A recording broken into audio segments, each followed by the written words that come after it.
गुनाहों का बोझ पहाड़ जैसा हो सकता है, लेकिन तौबा का एक आंसू उस पहाड़ को मोम की तरह पिघला सकता है।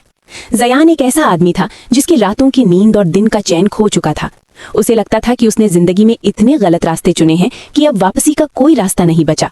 वो अक्सर शहर की पुरानी दीवारों के पास बैठता और अपनी किस्मत को कोसता। ज़यान को लगता था कि उसकी रूह पर गुनाहों की कालिख इतनी गहरी है कि अल्लाह की रहमत उसे कभी नहीं छुएगी। वो मस्जिद के दरवाजे तक जाता और फिर ये सोचकर लौट आता कि मुझ जैसा गुनाहगार अंदर जाने के काबिल नहीं है।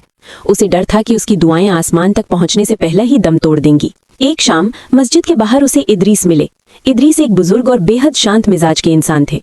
उनकी आंखों में एक अजीब सी चमक और चेहरे पर सुकून था। उन्होंने ज़यान को देखा और समझ गए कि इस जवान आदमी के सीने में कोई तूफान पल रहा है। इदरीस ने मुस्कुराते हुए ज़यान का हाथ थामा। बेटा, तुम यहाँ से बार बार लौट क्यों जाते हो? इदरीस ने पूछा। ज़यान की आंखों में आंसू आ गए। उसने कहा, इदरीस साहब, मेरा दामन बहुत दागदार है। समुद्र के झाग जितने मेरे गुनाह हैं, अल्लाह मुझे भला क्यों माफ करेगा? मेरी किस्मत में अब सिर्फ अंधेरा है। इदरीस ने उसे अपने पास बिठाया और गहरे समंदर की तरफ इशारा किया। इदरीस ने कहा, ज़यान, क्या तुम जानते हो कि अल्लाह की रहमत उसके गज़ब यानी गुस्से पर भारी है? अगर तुम्हारे गुनाह समंदर जितने हैं तो उसकी माफ़ी समंदर से भी बड़ी है। वो इंतज़ार करता है कि कब उसका बंदा पलट कर आए। एक सच्चा आंसू तुम्हारी पूरी तकदीर बदल सकता है। ज़यान घर लौटा, लेकिन इदरीस की बातें उसके कानों में गूंज रही थीं। उस रात वो सो नहीं सका। उसने सोचा, क्या वाकई मेरे लिए उम्मीद बाकी है? उसने वुज़ू किया और मुसल्ले पर खड़ा हो गया। उसे समझ नहीं आ रहा था कि क्या कहे, बस वो रोने लगा। रात के उस आखिरी पहर में ज़यान ने अपना सिर सजदे में रख दिया। उसने रोते हुए कहा, ऐ मेरे रब, मैं थक गया हूँ, मैं अपने आप से हार गया हूँ, मुझे अपनी रहमत के साए में ले ले। उस एक पल में उसे महसूस हुआ जैसे कोई भारी बोझ उसके सीने से हट गया हो। तौबा का वो एक आंसू उसकी रूह को धो रहा था। अगली सुबह जब ज़यान की आंख खुली तो उसे सब कुछ बदला हुआ लगा।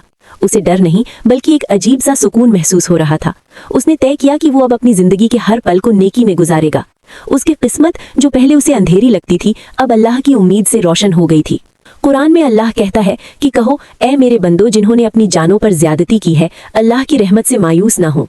बेशक अल्लाह तमाम गुनाहों को माफ कर देता है। और हदीस में आता है कि अल्लाह अपने बंदे की तौबा से उस शख्स से भी ज्यादा खुश होता है जिसे रेगिस्तान में अपना खोया हुआ ऊंट और सामान वापस मिल जाए। ज़यान की कहानी हमें सिखाती है कि हमारी गलतियां हमें परिभाषित नहीं करती, बल्कि हमारी तौबा करती है। अल्लाह की रहमत का दरवाज़ा कभी बंद नहीं होता, बस एक बार सच्चे दिल से दस्तक देने की ज़रूरत है। आपकी तकदीर भी उस एक आंसू की मुंतज़िर हो सकती है जो सच्चे दिल से निकले।